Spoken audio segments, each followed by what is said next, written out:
Merci de nous écouter sur les réseaux synchronisés de Radio Mali, il est 13h.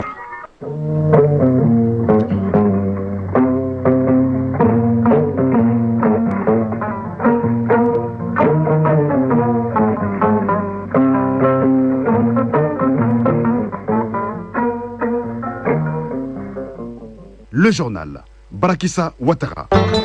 Le président de la transition ouvre une nouvelle page de l'histoire du Mali à Koulouba. De grandes figures nationales viennent d'y être honorées à travers des places de Mali, Kelemassao et Mali Tchebao. Ces nouveaux monuments inaugurés par le général d'armée Assimi Goïta réinstallent au cœur de l'État ceux qui ont façonné l'armée malienne. C'est parti pour la 4e édition des Journées du Poisson du Mali, lancée hier par le Premier ministre. Chef du gouvernement, le secteur entend relever le défi de la sécurité alimentaire dans notre pays.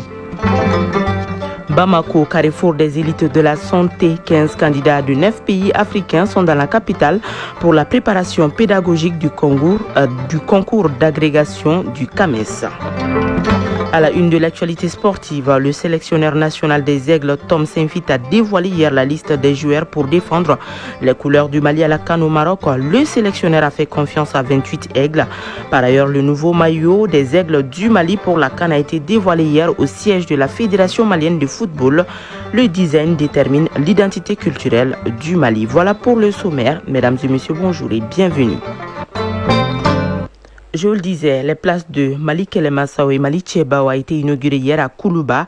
C'est un tournant hautement symbolique. Les socles et les gravures qui, depuis des décennies, rendaient hommage aux explorateurs et administrateurs coloniaux français ont cédé la place à des figures profondément ancrées dans la mémoire collective du Mali. En inaugurant ces nouveaux monuments, le président de la transition, le général d'armée Assimi Goïta, a officiellement ouvert une page nouvelle de notre histoire nationale, une page qui réaffirme notre souveraineté, réhabilite notre patrimoine et réinstalle au cœur de l'État ceux qui ont façonné l'âme malienne. Une recomposition symbolique forte qui replace au centre du paysage national les grandes figures de nos empires, de Soundiata Keïta à d'autres illustres représentants de notre histoire pluriséculaire. Un moment solennel chargé d'émotions et d'identité retrouvée que nos équipes ont suivi depuis le palais de Koulouba, Garibou Pérou, Abdul Salam Bambara et Tchadja Kamara. C'est un vent nouveau qui souffle au palais de Koulouba, Mali Tchebao, Mali Kelemassao. Deux places inaugurées, une même histoire. Les monuments dédiés jadis aux explorateurs et aux administrateurs coloniaux ont disparu du paysage. Jugés encombrants, éloignés de l'âme nationale, ils ont cédé la place à des figures qui racontent véritablement le Mali, toujours fidèle à son histoire. Mahmoud Dafé, ministre de l'Artisanat, de la Culture, de l'Industrie hôtelière et du Tourisme. Excellence, Monsieur le Président, par le décret 2025-0117 PTRM du 21 février 2025 portant dénomination de place publique dans le district de Bamako, la place des explorateurs et la place des gouverneurs du Soudan français ont reçu respectivement les dénominations suivantes. La place de Mali Tchebao, grand homme du Mali, à Koulouba désormais. La place de Mali Kelemassao à Koulouba. Les bis coloniaux ont été remplacés par ceux de nos grandes figures nationales. Ce changement s'inscrit dans la continuité des actions entreprises par son Excellence, Monsieur le Président de la Transition, chef de l'État, afin de réhabiliter et valoriser les hommes et femmes qui, par leur haut fait, ont contribué à la grandeur de notre peuple. Désormais, ces lieux de mémoire sont gardés par des silhouettes qui semblent surgir des siècles. Soundiata Keïta, Souni Alibert, Maman Tenga, Babemba Traoré, Firoun et bien d'autres encore. Des guerriers légendaires, mais aussi des figures militaires et politiques comme Modibo Keïta, le père de l'indépendance, plus proche de nous, forment un cortège solennel. Ensemble, ils rappellent la bravoure, la dignité et la résistance d'un peuple qui n'a jamais cessé de défendre sa terre. Cette journée me rappelle les paroles d'une des chansons de Banzoumana, Sissoko, le vieux lion. Maliba Kera Aontaï. Oui, Excellence, Monsieur le Président. Aujourd'hui, plus que jamais, nous pouvons fièrement entonner ce refrain. Car le Grand Mali est devenu nôtre, grâce à votre leadership éclairé, aux efforts inlassables des autorités de la transition, à la détermination et à la résilience du peuple malien, au courage des forces armées maliennes, qui, au prix de leur vie, défendent quotidiennement l'intégrité territoriale. C'est le lieu de rendre un vibrant hommage aux femmes, ces grands hommes du Mali. Inaugurer la place de Malick Thiébao, la place des grands hommes du Mali, est beaucoup plus qu'un geste symbolique. C'est un acte de mémoire, c'est un acte de justice, c'est un acte de souveraineté. C'est tout le sens de votre combat que vous nous instruisez avec le chef de gouvernement tous les jours. Là où se dressaient autrefois des bustes d'explorateurs, d'administrateurs et d'officiers coloniaux, des figures étrangères sans racines dans la conscience populaire, se tiennent désormais les visages de ceux qui ont sculpté notre destin. Parmi eux, Modibo Keïta, le père de l'indépendance, dont la dignité continue d'inspirer les générations entières. Panthéon à ciel ouvert est réalisé dans des matériaux robustes pensés pour résister aux intempéries comme à l'usure des années. Ces œuvres monumentales veulent traverser l'histoire avec la même force que les ancêtres qu'elles incarnent. Les visiteurs, notamment les hommes de culture, observent avec passion les postures, les gestes, la symbolique de chaque statue. Pour eux, sculpter ces héros, c'est raviver une mémoire parfois endormie mais jamais effacée. Ablaye Diabaté, griot artiste. Ils sont immortalisés. Nous l'avons fait par nos chansons et aussi ça a été configuré par les images et ensuite par les statues. Et ça nous suffit. Dieu merci et merci au président Assimi Goïta et à son gouvernement, que tu sois malien, africain, européen, asiatique ou américain, tout le monde viendra voir l'œuvre. Quelle année ça a été fait? L'année de la culture, ça nous suffit. Habib Dambélé, artiste comédien. C'est un honneur d'être invité à cette cérémonie. Parce que cette cérémonie est le symbole du retour du Mali au Mali, du retour du Malien à lui-même. Ça nous enracine davantage. Un arbre sans racine ne tient pas debout. Assimi Goïta, Arime Tchedou, Amba Uvarikada, Nyode Fo, Arime Malite Klonge Fenye, Ayesite Klonge Fenye, Mami Mana Klonge Awa. Namike kunti sue ambike dafarasu Masaka ika foli ika bonya ijanye koteza Assimi janye koteza. En remplaçant les anciens monuments, le président Goïta accomplit plus qu'un simple réaménagement. Il affirme un acte de souveraineté, une renaissance assumée. Il rappelle que l'histoire du Mali n'a plus vocation à s'écrire sous la plume de l'étranger, mais par la vocation de son peuple. C'est une page nouvelle qui s'ouvre à Koulouba sous le regard protecteur de nos géants retrouvés. Ils sont au total 15 candidats venus de 9 pays africains pour prendre part à un atelier international de préparation pédagogique du concours d'agrégation du CAMES ici à Bamako. Une initiative de l'Institut africain de formation en pédagogie, recherche et évaluation en sciences de la santé qui vise à avoir des élites de demain afin d'offrir des soins de qualité aux populations. Reportage Aïssata Saliou Maïga. C'est pour mieux préparer les 15 candidats venus de 9 pays africains devant participer au concours d'agrégation du CAMES que l'Institut africain de formation en pédagogie, recherche et évaluation en sciences de la santé a initié un atelier international de préparation pédagogique des candidats au dit concours. L'objectif est de figurer parmi les meilleurs afin d'avoir la possibilité de former les élites de demain et offrir des soins de qualité aux populations. Drissa Traoré, directeur adjoint de l'Institut africain de formation en pédagogie, recherche et évaluation en sciences de la santé. Nous avons pu former plus de 400 professeurs nationaux et étrangers, contribuant à améliorer les taux de succès au concours d'agrégation et par ricochet la qualité des soins. C'est une étape cruciale vers l'obtention de votre titre de professeur agrégé du CAMES, un titre essentiel pour la communauté académique. 2 semaines durant, les candidats échangeront avec des éminents professeurs nationaux et étrangers sur les méthodes et techniques d'enseignement et d'évaluation et l'assimilation des critères du CAMES. Professeur Sekouba, représentant du vice-recteur de l'Université des sciences, des techniques et des technologies de Bamako. Elle renforcera non seulement les compétences individuelles des candidats, mais également la capacité de nos institutions à former la prochaine génération de professionnels et de chercheurs au service de nos populations.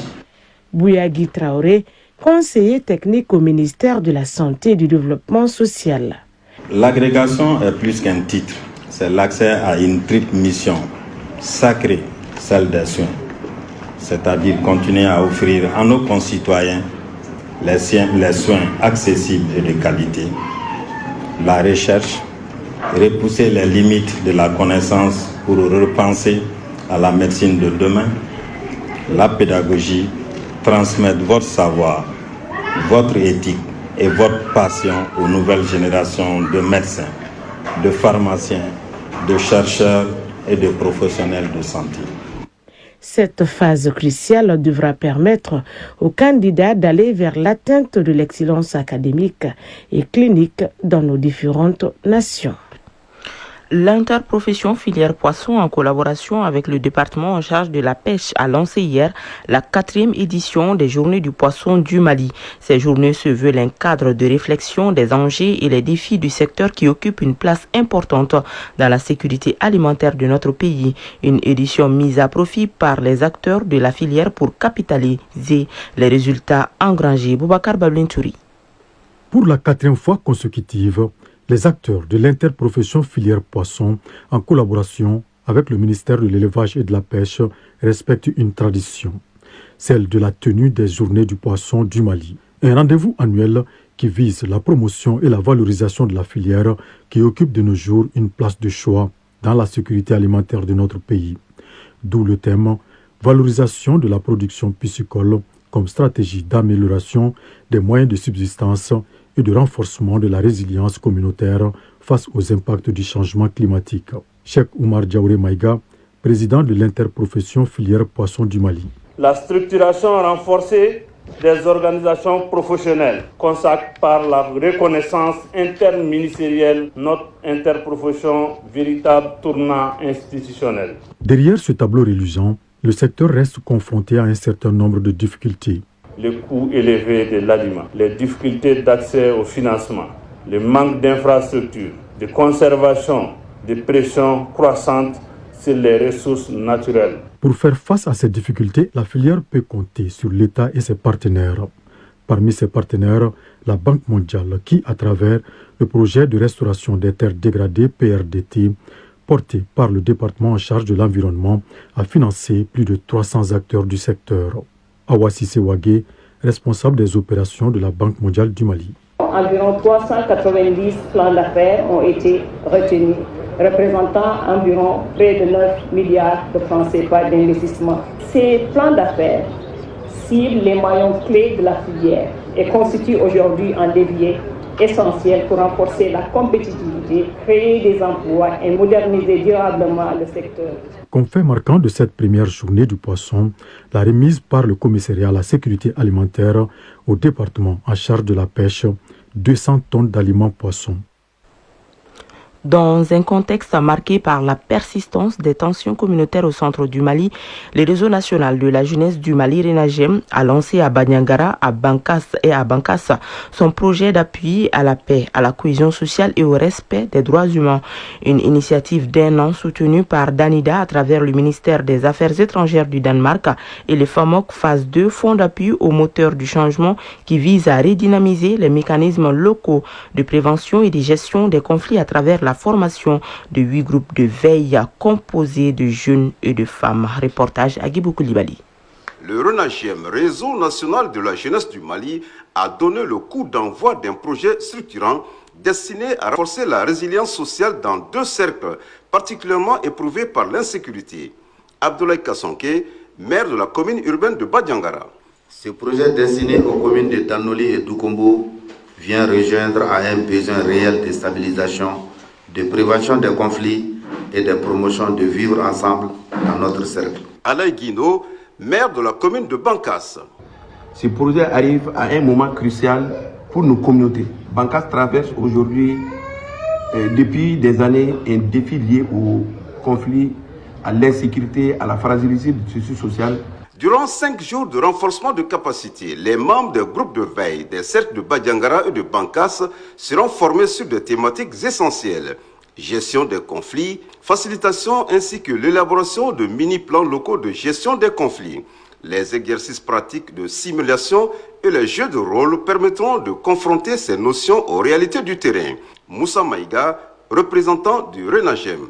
Financé par le ministère des Affaires étrangères du Danemark à travers la deuxième phase du fonds d'appui au moteur de changement FAMOC 2 et porté par le RENAGEM pour une durée de 12 mois dans les cercles de Bandiagara et Bankas, le projet d'appui à la paix, à la cohésion sociale et au respect des droits humains avec la participation des femmes et des jeunes dans les cercles de Bandiagara et de Bankas est une réponse de la jeunesse malienne. Amadou Bayoko, sous-préfet central du cercle de Bankas.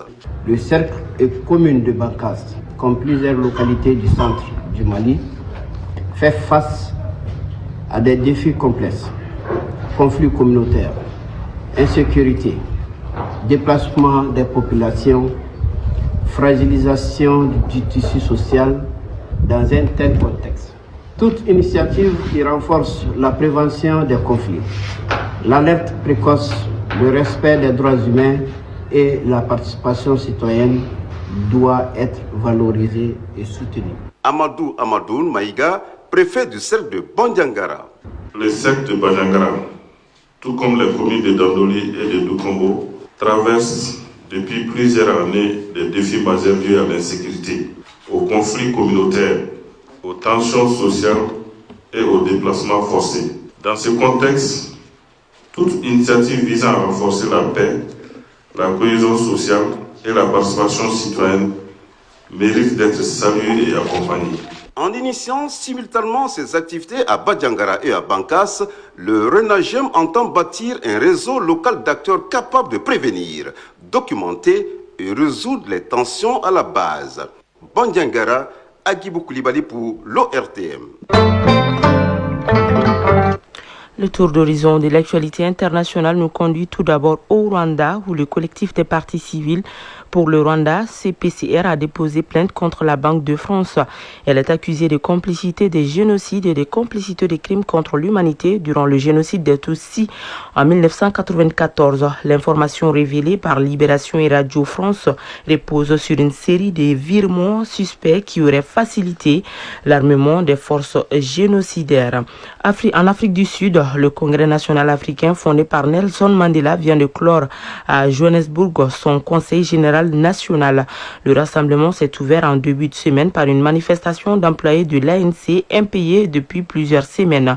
Le secrétaire général du parti a assuré que la situation serait bientôt réglée tout en reconnaissant l'existence de problèmes financiers structurels.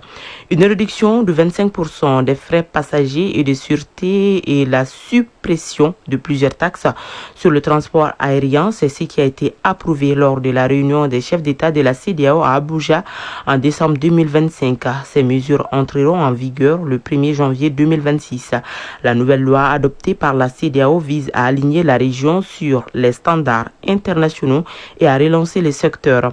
Les effets attendus, des billets moins chers, une hausse du trafic, des compagnies renforcées et davantage d'opportunités économiques. Les États membres devront adapter leur législation tandis que les compagnies aériennes sont invitées à répercuter ces baisses sur les voyageurs. Reconduction prochaine de l'accord AGOA sur les exportations africaines vers les États-Unis. Le texte avait expiré le 30 septembre 2025 en pleine guerre commerciale. Il inclut également une mesure rétroactive. Les droits de douane payés depuis l'expiration du 30 septembre seraient remboursés. Rappelons que l'AGOA est une loi américaine qui permet à certains pays d'Afrique subsaharienne d'exporter des marchandises sans droit de douane ou avec des tarifs réduits vers les États-Unis. Pour terminer, les États-Unis ont menacé hier de suspendre leur aide au Soudan du Sud. Cette décision intervient lorsque Juba a imposé des taxes exorbitantes aux organisations humanitaires au grand désarroi de Washington. Les États-Unis disent avoir fourni plus de 9,5 milliards de dollars d'aide au Soudan du Sud depuis son indépendance en 2011, alors que les recettes pétrolières du pays s'élevaient à environ 25 milliards de dollars. Mali Actualité, il est 13h passé de 18 minutes.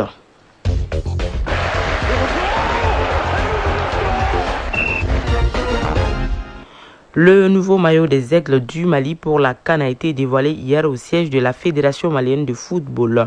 Le design détermine l'identité culturelle du Mali. Et puis, le sélectionneur national des Aigles, Tom Saint-Fit, a dévoilé hier la liste des joueurs pour défendre les couleurs du Mali à la CAN au Maroc. Le sélectionneur a fait confiance à 28 Aigles. Le résumé de l'actualité sportive avec Isaac Tchenou.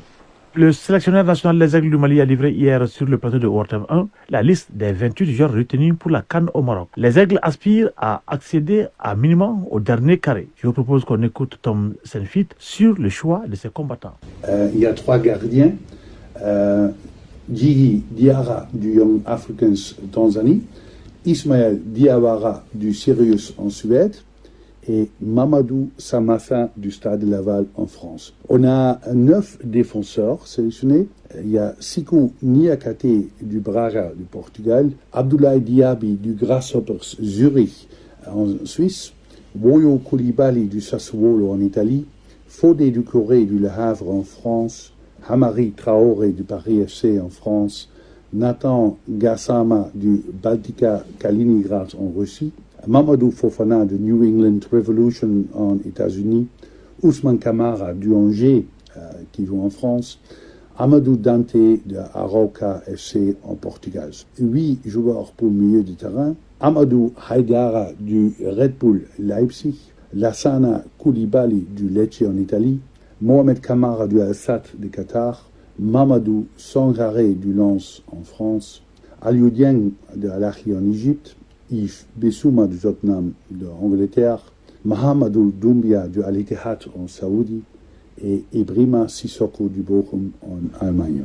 Attaquant, il y a Dorgeles Nene du Fenerbahçe en Turquie, Gausso Diarra du Feyenoord en Pays-Bas, Mamadou Kamara du Stade de Laval en France, Kamori Doumbia du Stade Brestois en France, El Bilal Touré du Beşiktaş en Turquie, Mamadou Doumbia du Watford en Angleterre, Lassine Sinayoko du Auxerre en France, et le dernier nom c'est Gausso Diakate du Lausanne Sport en Suisse. Et puis le nouveau maillot des Aigles du Mali pour la CAN Maroc 2025 a été officiellement présenté au public. C'était au cours d'une cérémonie qui s'est déroulée hier au siège de la Fédération malienne de football. La vente des maillots commence ce vendredi. Reportage Fotiki Toumara. Fin de suspense ce jeudi pour la découverte du nouveau maillot des Aigles du Mali pour la CAN 2025 au Maroc. La nouvelle tunique solennellement dévoilée ce jeudi devant la presse est officiellement présentée au grand public. Au-delà de toute esthétique marketing pour son orientation commerciale, le designer graphique de ces maillots est une véritable révolution culturelle. Aldjouma Yatara, représentant de MK Production. Ce nouveau maillot est né d'un travail collectif inspiré par nos racines et nos valeurs. Chaque motif qui le compose est un héritage de nos traditions. Chaque couleur est celle de notre drapeau, rappelant au monde entier qui nous sommes. Et au centre, l'aigle, notre emblème éternel, plane avec force et détermination. À travers ce maillot, nous rappelons au monde entier que le Mali est une terre de courage et de dignité. En cette année de la culture au Mali, la conception artistique répond ainsi à un idéal culturel. Mieux qu'une tenue de sport, ces maillots reflètent une identité nationale, symbolisent toute une idéologie républicaine. Moussa Sylvain Diakité, premier vice-président de la FEMA Foot. Ce nouveau maillot n'est pas seulement un vêtement sportif, il incarne notre histoire, notre culture et surtout la détermination de nos joueurs à représenter dignement le Mali, l'âme du Mali, la fierté de l'aigle, la force de notre jeunesse et l'unité de tout un peuple derrière son équipe nationale. La convergence des vues à propos du maillot et la parfaite harmonie dans la collaboration des deux partenaires FEMA Foot et MK Production sont salués à juste titre par la tutelle. Alou Boubou Diallo, représentant du ministre en charge des sports. Au nom des autorités de ce pays, au nom de Monsieur le ministre de la Jeunesse et des Sports chargé de l'instruction civique et de la construction citoyenne, qui ne ménage aucun effort pour l'essor du sport de façon générale et du football en particulier, et singulièrement les aigles, pour que ces aigles s'envolent plus haut dans les ciels marocains, pourquoi pas se poser sur le toit de l'Afrique. À tout seigneur, tout honneur, des maillots sont ainsi remis à titre symbolique au directeur national des sports par la FEMA Foot pour son ministre de tutelle et le supporter numéro 1 des Aigles du Mali. Et on termine par le championnat national de Ligue 1 professionnelle qui démarre cet après-midi sa 4e journée. Le match inaugural de cette journée se jouera entre l'US Boukouba et Derby Academy au Stade Wenzen Koulibaly. Suite samedi et dimanche. Vous pouvez donc retrouver cette édition sur nos plateformes digitales. Pour vous dire que c'est la fin de cette édition, c'est une présentation de Barakissa Ouattara. Elle a été réalisée par Awa Traoré sous la coordination de Ousmane Dao. La mise en onde est assurée par Alima Ouattara, à la mise en ligne Sekou Traoré. Merci à vous de l'avoir suivi. Prochain rendez-vous avec les infos, c'est à 19h30 avec Soumaïla Berté. D'ici là, juste après ce journal, vous pourrez suivre les avis et communiquer avec Adama Koulibaly. Bonne suite de programme.